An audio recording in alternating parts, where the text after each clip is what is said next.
मुल्क भर की तरह बुलवाल में भी पीटीआई वर्कर्स का पेट्रोलियम मसनूआत की कीमतें बढ़ने के खिलाफ प्रेस क्लब के सामने एहतजाज, इंपोर्टेड हुकूमत नामंजूर के नारे लगाए। बुलवाल से गुलाम अली की रिपोर्ट।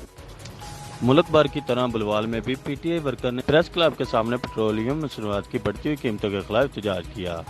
इस मौके पर गुफ्तगू करते हुए चौधरी नासिर अली वड़ैच शहजाद हैदर गोंदल का कहना था कि इमरान खान के खिलाफ नून लीग और पीपल पार्टी ने अवाम में नफरत फैलाई। 3 साल में इमरान खान ने जिस चीज़ की कीमत लेके आए ना, इन्होंने 1 माह 20 दिन में उस चीज़ की कीमत डबल कर दी है। आप पेट्रोल देख लें, इमरान खान से 150 रुपये लेके आए, इनका 120 से 150 रुपये लेके आए 3.5 साल में। इन्होंने क्या किया, सिर्फ 15 दिन में 60 रुपये लीटर ऊपर ले गया।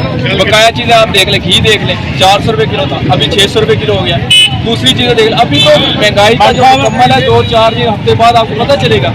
यासिर फुरकान, डॉक्टर आसिफ रजा वान, शहजाद रिजवान गोंदल और दीगर का कहना था कि महंगाई का खात्मा मौजूदा हुकूमत का एजेंडा नहीं, ये नैब कवानीन में तरमीम करके और इलेक्शन कमीशन के साथ गठजोड़ करके इलेक्शन जीतना चाहते हैं, लेकिन अवाम इन्हें वोट नहीं देंगे, इसलिए ये इलेक्शन नहीं करवाना चाहते। मुकर्रिरीन का कहना है कि पीटीआई अवाम के लिए मैदान में उतरी है, महंगाई के खिलाफ पूरी कौम को उठ खड़ा होना चाहिए। कैमरामैन टीम के साथ गुलाम अली राजपूत, सिटी न्यूज़, बुलवाल। मंडी बाउद्दीन में खाड़